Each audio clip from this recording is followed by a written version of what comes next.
जय हिंद दोस्तों। अध्ययन with Anuj official YouTube channel पर आप लोगों का स्वागत है। मेरा नाम अनुज है और मैं आप लोगों के लिए प्राचीन इतिहास से संबंधित वीडियो लेकर आया हूं। भारतीय प्राचीन इतिहास हमारे लिए जानना कई मायनों में ज़रूरी हो जाता है, क्योंकि इससे हमें हमारे पूर्वजों के बारे में जानने और समझने का मौका मिलता है। और प्राचीन इतिहास का अध्ययन कई कारणों से और भी आवश्यक है, क्योंकि प्राचीन हमें ये पता लगता है कि भारतीय प्राचीन संस्कृतियाँ कैसे विकसित हुईं, कैसे जो है उन्होंने अपने जीवन की शुरुआत की और कहाँ तक जो है हमारी संस्कृति का विकास हुआ और किस प्रकार से उन्होंने अपने लिए भोजन जुटाया, किस तरह से उन्होंने कृषि प्रारंभ की या खाद्य संग्रह की प्रवृत्ति का विकास कैसे हुआ, और भी कई तरह की चीज़ें जो है हमारे लिए जानने की आवश्यकता है, क्योंकि कहीं ना कहीं वही चीज़ें सदियों से विकसित हुई और जो है आज हमें नए रूप में देखने को मिलती हैं। चाहे वो प्राकृतिक संसाधनों का प्रयोग हो जाए, चाहे वो यातायात संबंधी किसी विधि विधि को जानना, जो भी है वो जो भी शुरुआत हो, वो सारी चीज़ें हमारे लिए कहीं ना कहीं अतीत से जुड़ी हुई हैं। और इसी तरह जो है हम भाषाई आधार, लेखन आधार भी रख सकते हैं। और लेखन के आधार पर यदि हम देखें तो प्रागैतिहासिक काल इतिहास के पूर्व के युग, अर्थात इतिहास के पूर्व का युग है। उस समय लेखन कला का ज्ञान मानव को नहीं था और उस समय के इतिहास को हम लोग पुरातात्विक साक्ष्यों के आधार पर वर्गीकृत करते हैं जो है। और इसके लिए जो भी हमारे प्राचीन इतिहास को निश्चित करने की जो विधियां हैं, वो कई विधियां हैं। उनमें से एक जो है C14 है, जिसे रेडियो कार्बन या रेडियो कार्बन 14 कहते हैं। तो यह एक तरह का आइसोटोप होता है, रेडियो कार्बन, जो प्रत्येक जीवित जीव में पाया जाता है। और जो है यदि वो बहुत पुराना है तो ऐसा होता है कि जो प्राचीन वस्तुएं हैं उनमें धीरे धीरे रेडियो कार्बन क्षीण होता जाता है, उनका क्षरण होता जाता है। और उन्हीं की क्षरण की माप के आधार पर ही किसी के होने का जो समय है उसको निर्धारित किया जाता है। और इसी तरह हम प्रागैतिहासिक काल, आद्य ऐतिहासिक काल और ऐतिहासिक काल को वर्गीकृत करते हैं। आपने सुना होगा आद्य ऐतिहासिक काल और जो है प्रागैतिहासिक काल। आद्य ऐतिहासिक काल वह समय है जब मानव ने लेखन शैली को तो सीख लिया था, परंतु उनके द्वारा उनके द्वारा लिखा गया आज तक जो है पढ़ा नहीं जा सका है। चाहे उन्होंने जो है सिक्कों पर, मोहरों पर जो है जो लिखा था वो पढ़ा नहीं जा सका है। तो पुरातात्विक साक्ष्यों की जैसे मैंने बात की, तो पुरातात्विक साक्ष्यों में कई चीज़ें हमें जो है प्राप्त होती हैं, जिनमें से आप किसी पत्थर पर उकेरे हुए कुछ अक्षर हो गए, या किसी जो है स्मारक या भवन या कुछ सिक्के हमें प्राप्त हुए हैं, जिन पर किसी विशेष लिपि का या जो है क्या कहते हैं उस समय के इतिहास को जो है लिखा गया हो, उस पर छपा हुआ हो। तो इस तरह से जो है क्या कहते हैं हम इतिहास को वर्गीकृत करते हैं। और भी बहुत सारे स्रोत हैं जो हमारे इतिहास को जानने में हमें मदद करते हैं, जैसे साहित्यिक स्रोत हो गए। इन साहित्यिक स्रोतों में आप ले सकते हैं धार्मिक ग्रंथों को, वेद, पुराण, उपनिषद, वेदांग, स्मृतियाँ आदि जो है ये ग्रंथ हमें हमारे इतिहास को जानने में मदद करते हैं। इसके अतिरिक्त साहित्यिक स्रोतों में यात्रा वृत्तांत हो गए, नाटक हो गया, काव्य संग्रह हो गया, गद्य संग्रह हो गया। और जो है हमें ये सब जो है हमारे इतिहास के बारे में बताते हैं कि मानव जीवन कैसा रहा है। और जहाँ तक पुरातात्विक अ, साक्ष्यों की बात है, तो उसके आधार पर हमने भारतीय प्राचीन इतिहास को, आरंभिक इतिहास को, मानव सभ्यता के आरंभिक इतिहास को 3 वर्गों में विभाजित किया है, जिसमें से पहला है पुरापाषाण काल, दूसरा है मध्यपाषाण काल और तीसरा है नवपाषाण काल। ये उस समय को कहा जाता है जब मानव पाषाण अर्थात पत्थर से बने हथियारों उपकरणों का प्रयोग किया करता था, और जैसे जैसे इन पत्थरों से उसने उत्तम और सरल सुव्यवस्थित जीवन उसने जो है पाया, और जो है अब उसके जीवन में परिवर्तन आया। तो अपने जीवन यापन में जो सरलता उसने पाई पत्थरों के उत्तम उत्तम पत्थरों के निर्माण से, उस आधार पर इस यहाँ पर जो है हमने इन तीनों को वर्गीकृत किया है। आगे हमें पढ़ने को मिलेगा। तो आइए शुरू करते हैं प्रागैतिहासिक काल से। जैसा कि आप वीडियो में देख पा रहे हैं, प्रागैतिहासिक काल इतिहास से पूर्व का युग। इसका सिर्फ इतना सा मतलब है कि इतिहास के पूर्व का युग। जैसा मैंने पहले बताया था कि प्रागैतिहासिक काल से तात्पर्य है कि मानव तो अस्तित्व में था, परंतु उसे लेखन का ज्ञान न होने के कारण लिखित वर्णन उसका कोई नहीं है, और हम इसको कुछ पुरातात्विक साक्ष्यों के आधार पर ही कह सकते हैं कि यह वस्तु उस समय की है। जैसे मान लीजिए किसी प्राचीन वस्तु को पुरातत्ववेत्ता जो है खुदाई करके निकालता है, तो वहाँ पर हमें उसके अवशेष ही मिलेंगे, चाहे वो मनुष्य का हो, किसी पेड़ पौधे का हो, किसी जीव जंतु का। तो उससे जो मिले जीवाश्म हैं, जीवाश्म जो अवशेष हैं उसमें उसके वो जीवाश्म के ही रूप में मिलेंगे। तो उनका जो है परीक्षण होगा।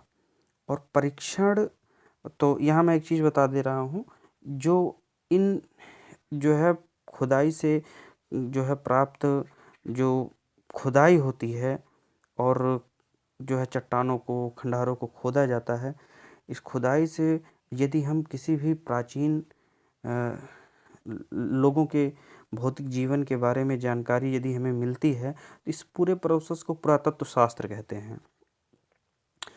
यदि शुद्ध परिभाषा कहें तो वह विज्ञान जिसके जरिए खंडहरों एवं चट्टानों को खोदकर लोगों के भौतिक जीवन के बारे में जानकारी मिलती है, उसे पुरातत्व शास्त्र कहते हैं।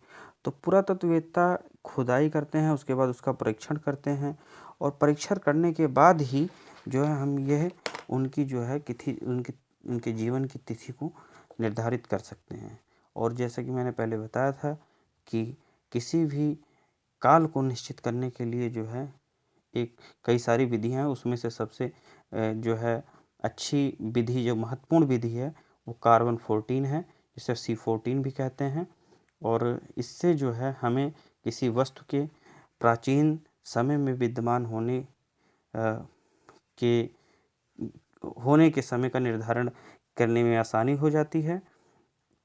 और जो है वो परीक्षण किसी भी चीज़ का हो सकता है, जैसे मान लीजिए वो शिलालेखों का हो गया, सिक्कों का हो गया, और जो है उनका परीक्षण होता है और समय का निर्धारण होता है। तो प्रागैतिहासिक काल हम लोगों ने देख लिया है। अब आगे चलते हैं आद्य ऐतिहासिक काल पर। आद्य ऐतिहासिक काल जो है क्या कहते हैं, जैसा कि आप लोग देख पा रहे हैं, आद्य ऐतिहासिक काल उस समय को कहा जाता है जिसमें लेखन कला का तो प्रारंभ हो गया था। मतलब मानव ने इतना विकास कर लिया था कि वो लिखना पढ़ना जान गया था, परंतु वो जो लिखकर गया है वो अभी तक पढ़ा नहीं जा सका है। उसको अभी तक हम लोगों ने उसको डिकोड नहीं कर पाया है, उस भाषा को हम लोग पढ़ नहीं पाए हैं। तो उस समय की लेखन कला भारतीय इतिहास में हड़प्पा कालीन सभ्यता से मिलती है। हड़प्पा कालीन सभ्यता या कह सकते सिंधु घाटी सभ्यता, उस सभ्यता में जो भी हमें मोहरें प्राप्त हुई हैं, जो चीज़ें लिपि जो है उस समय की, उस लिपि को भाव चित्रात्मक लिपि कहते हैं। और उस लिपि को अभी तक हम लोग पढ़ नहीं सके हैं। उस सिंधु घाटी सभ्यता को हम लोग जो है अधिक ऐतिहासिक काल के समय को में रखते हैं। अगला आता है ऐतिहासिक काल।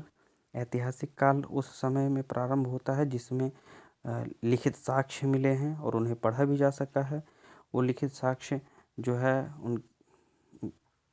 आप कह सकते हैं हमारे बहुत सारे जो है वेद पुराण हैं, महाकाव्य हैं, या जो है शिलालेख हैं, अभिलेख हैं, सिक्के हैं, बहुत सारी ऐसी चीज़ें हैं जो ऐतिहासिक जो है हमारे साक्ष्य हैं और उनके आधार पर हम ऐतिहासिक काल को जो है उन चीज़ों को रखते हैं। और तो आइए शुरू करते हैं प्रागैतिहासिक काल से। प्रागैतिहासिक काल जो है 3 युगों में विभाजित किया गया प्रागैतिहासिक काल को। पहला है पाषाण युग, दूसरा है कांस्य युग, तीसरा है लौह युग।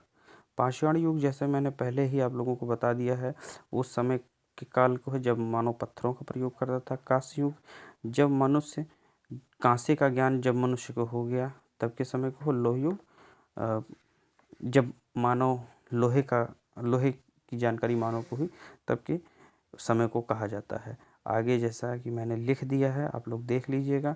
पाषाण युग में मानव पत्थर से निर्मित औजारों का प्रयोग करता था। मानव औजारों से अपने परिवार और कबीलों की रक्षा करता था। इन्हीं औजारों से वह अपने लिए भोजन के लिए शिकार करता था और जो है क्या कहते हैं, और उन्हीं पत्थरों से भोजन के लिए जो है शिकार किया करता था।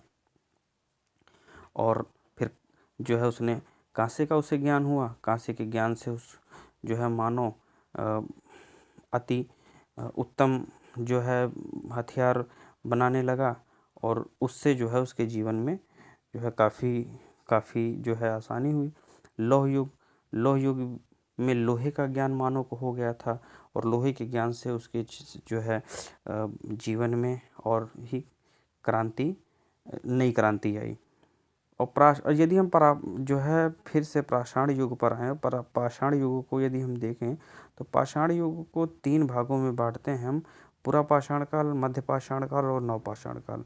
जैसा कि मैंने इसमें दिया है, पुरा पाषाण काल का युग मानव सभ्यता के आरंभ से ले सकते हैं 10,000 ईसा पूर्व तक। और जो है क्या कहते हैं मध्य पाषाण काल को 9,000 ईसा पूर्व से 4,000 ईसा पूर्व तक, और जो है नव पाषाण काल को 7,000 ईसा पूर्व से 1,000 ईसा पूर्व तक के समय को कहा जाता है। पुरा पाषाण काल में जो है अब यहाँ पर मैं आप लोगों को कुछ चीज़ें बताऊंगा जो आपकी परीक्षा की दृष्टिकोण से काफ़ी महत्वपूर्ण होने वाली हैं, तो इसलिए इसे ध्यान से देखिएगा। पुरा पाषाण काल में जो है का जो समय था, उस समय मानव का जो जीवन, उसकी जीवन जीने का जो आधार था, जीविका का जो मुख्य आधार था, वो शिकार था। और वो शिकार ही उसका मनोरंजन का साधन भी था। वो आखेट करता था, उससे ही पेट भरता था और उसे मनोरंजन करना होता था तब भी जो है शिकार करके ही करता था। उसे पशुपालन का ज्ञान नहीं था। आग का आविष्कार हुआ है पुरा पाषाण काल में ही, परंतु उसे अग्नि उपयोग का ज्ञान नहीं था। और इसी समय में मानव जो है होमो सैपियंस अर्थात ज्ञानी मानव का उदय भी होता है। जैसे कि परीक्षा में आपसे पूछता है कि मानव का वैज्ञानिक नाम क्या है जो है, तो उसमें आपको होमो सैपियंस लिख कर आएगा, तो उसे आपको सही करके आना है। मानव का वैज्ञानिक नाम होमो सैपियंस होता है। और पुरा पाषाण कालीन स्थल भीमबेटका, जो कि भीमबेटका मध्य प्रदेश के रायसेन में स्थित है। तो उस गुफा में जो है हमें अनेक प्रकार के चित्र जो है उकेरे हुए दिखते हैं उस गुफा की जो है चट्टानों पर। और उसकी खोज जो है 1958 में B.S. वाकनकर ने की थी। और ये जो है ये पुरातत्ववेत्ता थे, इन्होंने जो है इसको खोजा और ये जो है परीक्षण से पूरा पाषाण कालीन जो है साइट निकली कि उस समय मानव ने उसे जो है उकेरा रहा होगा। और उसके बाद जो है आगे देखते हैं, इस समय के जैसा मैंने बताया था कि पाषाण युग था, तो पाषाण युग में पत्थरों से बने औजार हुआ करते थे। और जो पहला अगर आप देखें पुरा पाषाण कालीन पूरा पाषाणकालीन जो स्थल, प्रथम भारतीय स्थल था, वो पल्लवावारम में है। पल्लवावारम कहाँ है? पल्लवावारम है मद्रास में। सॉरी सॉरी, जैसे इतिहास में मद्रास लिख कर आएगा, उस समय के इतिहास को तो मद्रास ही हम लोग कहेंगे, लेकिन ये तमिलनाडु के चेन्नई में है, जो है पल्लवावारम, पल्लवावारम नामक स्थान। तो ये यहाँ पर जो है हमें समाधि स्थल भी मिले हैं, शव के बहुत सारे अवशेष मिले हैं, जो कि यदि हम देखें तो भारतीय पुरापाषाण काल, जो कि मानव सभ्यता का सबसे आरंभिक काल था, तो सबसे पहली साइट जो हमें मिली है, स्थल जो मिला है पुरापाषाणकालीन, वो हमें तमिलनाडु के पल्लवावारम से मिली है।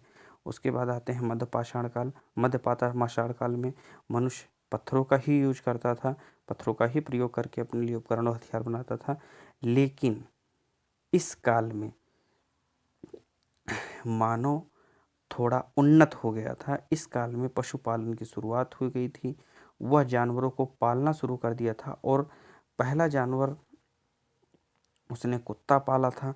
मध्यपाषाण काल में ही जो है माइक्रोलिथ जो है, या सूक्ष्म पत्थरों से औजार बनाए जाते थे, इसलिए इसे माइक्रोलिथ सभ्यता भी कहते हैं। यदि पेपर में आएगा तो आप लोग इसको लगा दीजिएगा। माइक्रोलिथ सभ्यता जो है मध्यपाषाण काल से संबंधित है। और इस समय के जो औजार मिलते हैं, उनमें सींगों का प्रयोग भी किया जाने लगा था, अर्थात अस्थियों का प्रयोग भी किया जाने लगा था। मध्य प्रदेश के आदमगढ़ और राजस्थान के बागोर नामक स्थान से जो है पाषाणकालीन स्थल से पशुपालन के प्राचीनतम साक्ष्य मिलते हैं। अब देखिए कि यहाँ जो है मध्य प्रदेश का जो आदमगढ़ है और राजस्थान का बागोर जो है, यहाँ पर पाषाणकालीन जो मध्य पाषाणकालीन स्थल हैं, ये यहाँ से वो साक्ष्य मिले हैं कि हाँ, मानव ने जो है पशु को पालना शुरू कर दिया था। उसके बाद में आते हैं नवपाषाण काल पर। नवपाषाण काल ये मानव के विकास में काफ़ी जो है विकास के क्रम के लिए एक सबसे अग्रणी काल था। इस काल में मानव ने कृषि प्रारंभ कर दी थी, और मानव गेहूं और प्रथम सबसे पहले उसने जो है गेहूं और जौ उपजाए। कृषि का प्रारंभिक साक्ष्य जो है मेहरगढ़ बलूचिस्तान से मिलता है। ये जो है इस समय पाकिस्तान के अधिकार क्षेत्र में ये क्षेत्र आता है। तो बलूचिस्तान जो है ऐसा स्थल था जो है भारतीय प्राचीन सभ्यता का, जहाँ पर जो है पहले कृषि का साक्ष्य प्राप्त हुआ। मनुष्यों में अस्थायी निवास की प्रवृत्ति आ गई थी। लोग जो है ग्रुप में, समूह में रहते थे और एक ही जगह रहते थे। और पशुपालन की शुरुआत हो गई थी। जैसा मैंने बताया था, कुत्ता उनका जो है पहला पालतू जानवर बना था। आगे आते हैं, देखते हैं नवपाषाण कालीन और बहुत से तथ्य हैं। इनमें मनुष्यों ने सर्वप्रथम तांबा धातु का प्रयोग किया, और उसके द्वारा बनाया गया पहला औजार कुल्हाड़ी था। प्राप्ति स्थल अतिरमपक्कम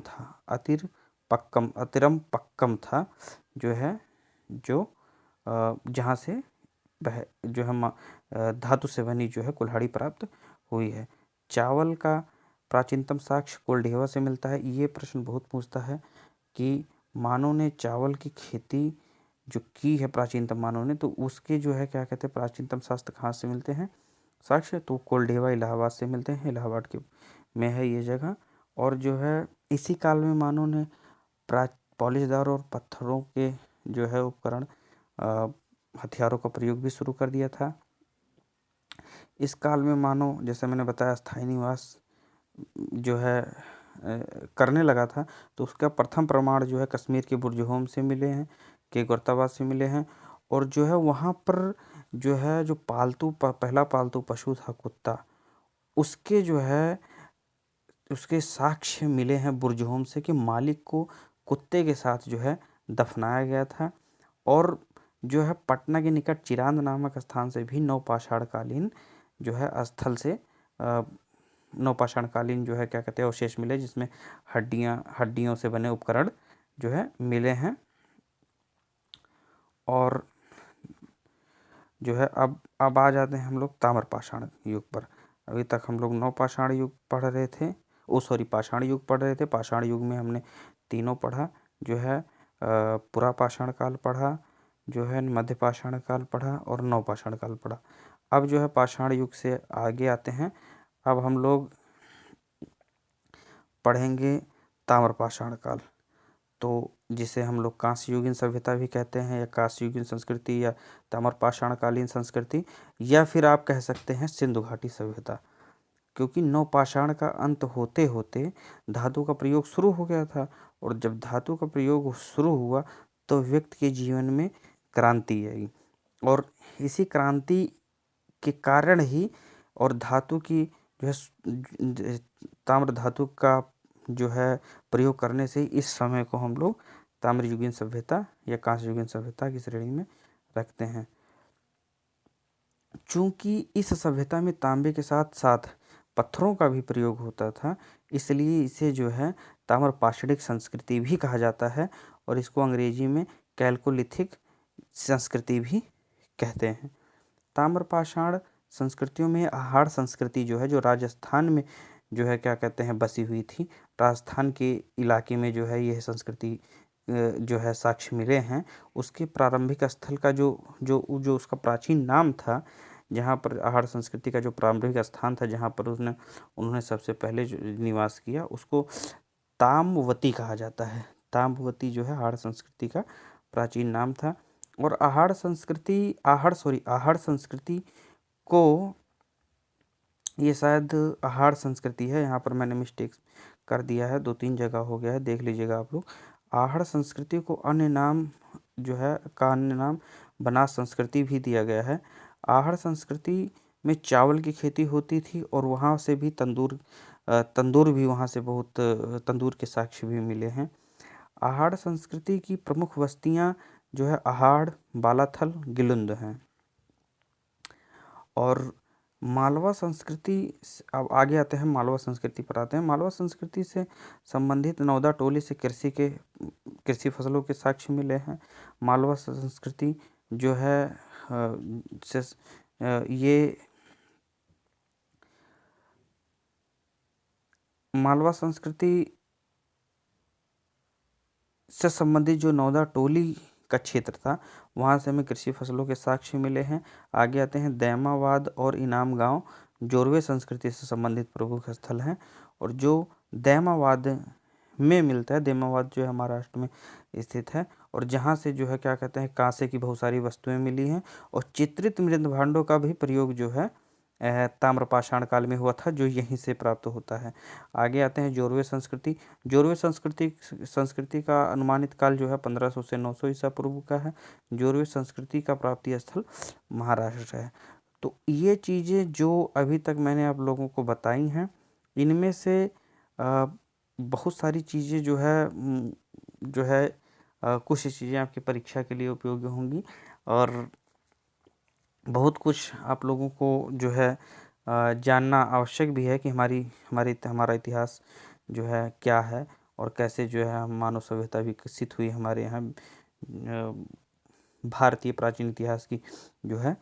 और आखिरी में आते हैं लौह युग का प्रारंभ। तो इसमें जो मैंने लिखा है कि चित्रित धूसर मृदभांड ताम्र तथा कांस्य, इन चीज़ों के प्रयोग के बाद मनुष्य को लोहे का ज्ञान हुआ, और लोहे का प्रयोग कर मानव हथियारों और उपकरणों का जो है निर्माण करने लगा। जब लोहे के प्रयोग से जो है उसने हथियार बनाए, उपकरण बनवाए, तब मानव के जीवन में बहुत ही क्रांतिकारी परिवर्तन हुआ। उससे उसने अपने लिए यातायात के साधन बनाए, कृषि के साधन बनाए, कृषि के उपकरण बनाए, अपनी रक्षा के लिए अपने लिए पात्र बनाए होंगे, अपने लिए जो है क्या कहते हैं अपने निवास आश्रय के लिए बहुत सारी चीज़ों का निर्माण किया होगा। इससे उसके जीवन में अभूतपूर्व आमूलचूल परिवर्तन आया, और जो है मानव सभ्यता का विकास हुआ। और ये था आज का वीडियो जो प्राचीन इतिहास से संबंधित था। इसमें हमने मानव की जो है एक तरह से आरंभिक सभ्यता के उदय होने को देखा है कि हाँ कैसे जो है हमारे मानव जो है क्या कहते हैं भारतीय प्राचीन इतिहास में मानव का जो है उदय हुआ। और अगले वीडियो में मैं कोशिश करूँगा हड़प्पा सभ्यता से जो है लेकर आऊँगा, हड़प्पा सभ्यता से संबंधित। और उसमें हम लोग जो है मेन टॉपिक को ही डिस्कस करेंगे जो कि परीक्षा के दृष्टिकोण से उपयोगी होंगे। ये वीडियो काफ़ी लंबा हो गया और जो है मिलते हैं अगले वीडियो में, तब तक के लिए धन्यवाद।